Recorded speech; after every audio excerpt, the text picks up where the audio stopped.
ઘનશ્યામ મહારાજની જય, હરિકૃષ્ણ મહારાજની જય, લક્ષ્મી નારાયણ દેવની જય, નીલકંઠ પ્રભુની જય, વડતાલ ધામની જય. સ્વામિનારાયણ હરે, સ્વામિનારાયણ હરે. વચનામૃત 45. સાકાર નિરાકારનો સંવંત 1876 માહ સુધી 10મીને દિવસ સાંજને સમયે સ્વામી શ્રી સહજાનંદજી મહારાજ શ્રી ગરડા મધ્યે દાદા ખાસરના દરબારમાં શ્રી વાસુદેવ નારાયણના મંદિરની આગળ બોટા ઉપર દક્ષિણાદે મુખારવિંદે બિરાજમાન હતા અને ધોળી ચાદર ઓઢી હતી ને ધોળો ખેસ પહેર્યો હતો ને માથે ધોળી પાઘ બાંધી હતી અને પોતાના મુખારવિંદની આગળ મુનિ તથા દેશ દેશના હરિભક્તની સભા ભરાઈને બેઠી હતી. પછી ગોપાળાનંદ સ્વામીએ પૂછ્યું છે, હે મહારાજ, કેટલાક વેદાંતી એમ કહે છે કે જે ભગવાનને આકાર નથી અને તેવા જ પ્રતિપાદના શ્રુતિઓને ભણે છે, અને કેટલાક જે નારદ શુક્ર સનકાદિક સરખા ભગવાનના ભક્ત છે તે તો ભગવાનનું સાકારપણું પ્રતિપાદન કરે છે, તે એ બેમાંથી કોણ સાચા છે? પછી શ્રીજી મહારાજ બોલ્યા છે, ભગવાન પુરુષોત્તમ છે તે તો સદા સાકાર જ છે અને મહાતેજોમય મૂર્તિ છે અને અંતર્યામીપણે કરીને સ્વતંત્ર પૂર્ણ એવું જે સચ્ચિદાનંદ બ્રહ્મ છે તે તો મૂર્તિમાન એવા જે પુરુષોત્તમ ભગવાન તેનું તેજ છે.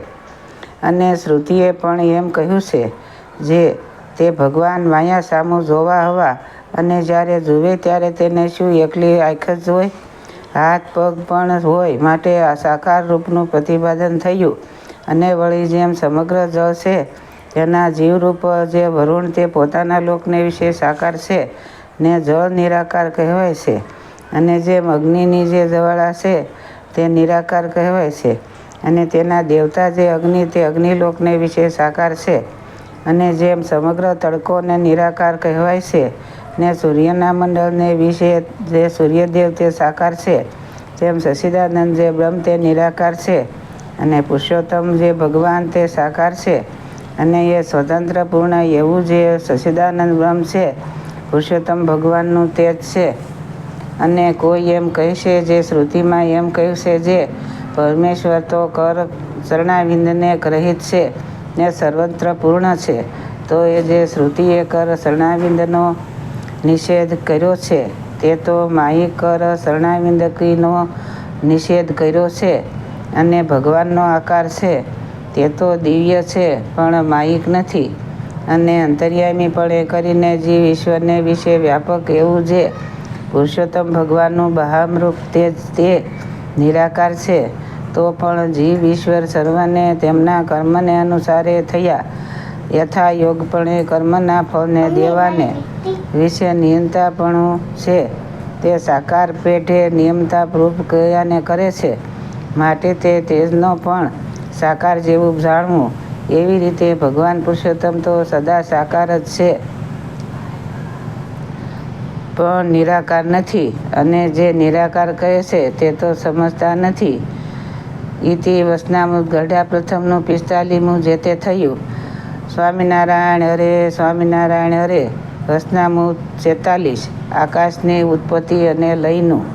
સંવંત 1876 મહાવદી એકાદશીને દિવસ સાંજને સમયે શ્રીજી મહારાજ ગરડા મધ્યે દાદા ખાસરના દરબારમાં શ્રી વાસુદેવ નારાયણના મંદિરની સમીપે ઓટા ઉપર દક્ષિણાદે મુખારવિંદે બિરાજમાન હતા ને ધોળો ખેસ પહેર્યો હતો ને ધોળી ચાદર ઓઢી હતી ને માથે ધોળી પાઘ બાંધી હતી ને પોતાના મુખારવિંદની આગળ મુનિની તથા સભા તથા દેશ દેશના હરિભક્તની સભા ભરાઈને બેઠી હતી.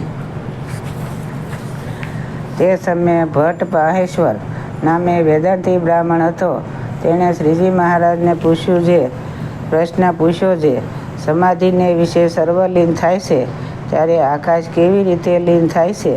પછી શ્રીજી મહારાજ બોલ્યા છે, આકાશનું રૂપ અમે રૂઢે પ્રકારે કરીએ તે તમે સર્વે સાવધાન થઈને સાંભળો. જે આકાશ તે અવકાશને કહીએ, અને જે પદાર્થ રહે છે તે અવકાશમાં જ રહે છે, અને તે પદાર્થમાં પણ આકાશ વ્યાપીને રહે છે, અને એવું કોઈ પદાર્થ નથી કે જેને વિશે આકાશ ન હોય. કેમ જે પૃથ્વીની એક રજ અતિ ઝીણી હોય તેને વિશે પણ આકાશ છે, અને તે એક રજના કોટાનકોટી કટકા કરીએ તો પણ તેને વિશે આકાશ છે. માટે આકાશની દ્રષ્ટિએ જ્યારે જોઈએ ત્યારે પૃથ્વી આદિક 4 ભૂત દેખાતા નથી, એકલો આકાશ જ દેખાય છે. તે આકાશ સર્વનો આધાર છે, અને સ્થૂળ, સૂક્ષ્મ અને કારણ એ જે 3 શરીર છે તે આકાશને વિશે, અને આ બ્રહ્માંડ છે તે પણ આકાશને વિશે રહ્યું છે. અને બ્રહ્માંડનું કારણ જે પ્રકૃતિ તે પુરુષ તે પણ આકાશને વિશે છે. એવો જે આકાશ તે પ્રકૃતિ પુરુષ અને તેનું કાર્ય પિંડ બ્રહ્માંડ એ સર્વને માહી પણ રહ્યો છે, ને સર્વનો આધાર થઈને બહાર પણ રહ્યો છે. એવો જે આકાશ તે તો સુષુપ્તિને વિશે અથવા સુષુપ્તિને અથવા સમાધિને વિશે લીન થતો નથી. અને કોઈ કહેશે કે આકાશ આદિક પંચભૂત તો તમોગુણથી ઉપજ્યા છે, તે આકાશ પુરુષ અને પ્રકૃતિનો આધાર કેમ કહેવાય, ને સર્વમાં વ્યાપક કેમ કહેવાય?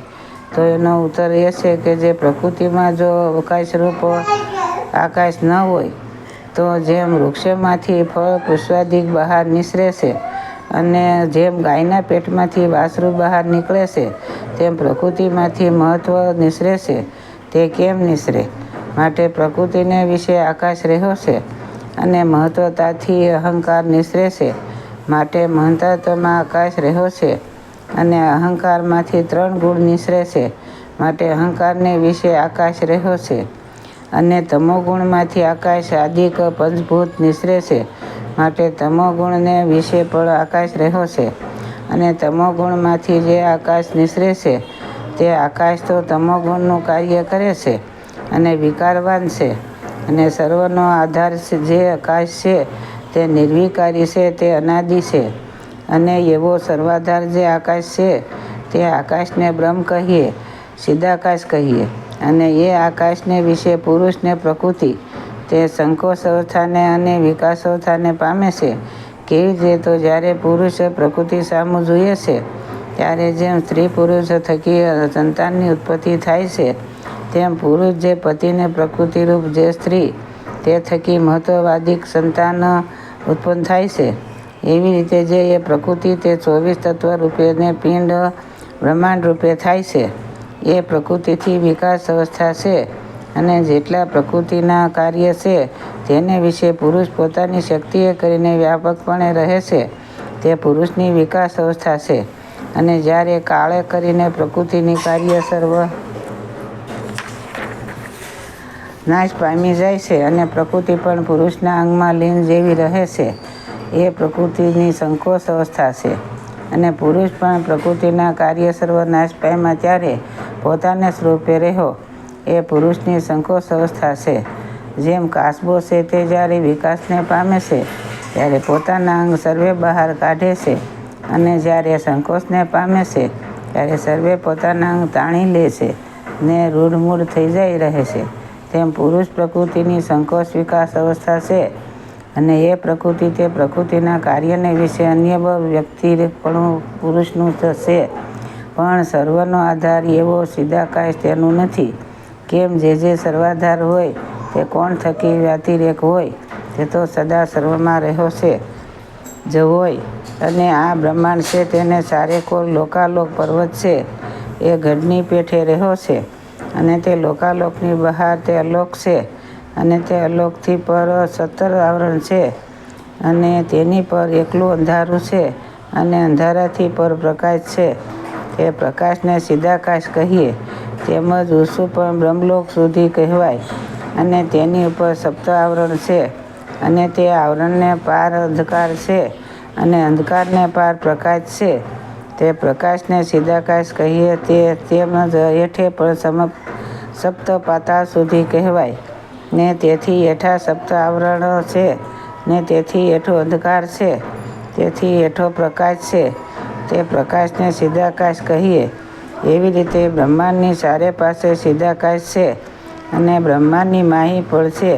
અને એવો જે સર્વાધાર આકાશ છે તેને આકારે જેની દ્રષ્ટિ વર્તતી હોય તેને હરિહર વિદ્યા કહીએ. અને અક્ષી વિદ્યા આદિ ગણિક પ્રકારની બ્રહ્મ વિદ્યા કહી છે તે માહેલી અને પણ એક બ્રહ્મ વિદ્યા છે, અને એ સિદ્ધાકાશ છે તે અતિ પ્રકાશવાન છે, અને તે સિદ્ધાકાશ અનાદિ છે ને તેની ઉત્પત્તિ વિનાશ નથી. અને જે આકાશની ઉત્પત્તિ અને વિનાશ કહ્યો છે તે આકાશ તો તમોગુણનું કાર્ય છે અને અંધકાર રૂપ છે. તેની લીનતા થાય છે, પણ સર્વનો આધાર એવો જે સિદ્ધાકાશ તેની તો લીનતા થતી નથી. એવી રીતે તમારા પ્રશ્નનો ઉત્તર કર્યો. હવે તેમાં કોઈક શંકા રહી હોય તો પૂછો. પછી તે વેદાંતી બ્રાહ્મણ તથા સર્વે હરિજન બોલ્યા જે હવે કોઈને લેશ માત્ર સંશય નથી. ઇસી વચનામૃત ગરડા પ્રથમનું 46 જે તે થયું. સહજાનંદ સ્વામી મહારાજની જય. સૌને મારા જાજાથી જય સ્વામિનારાયણ.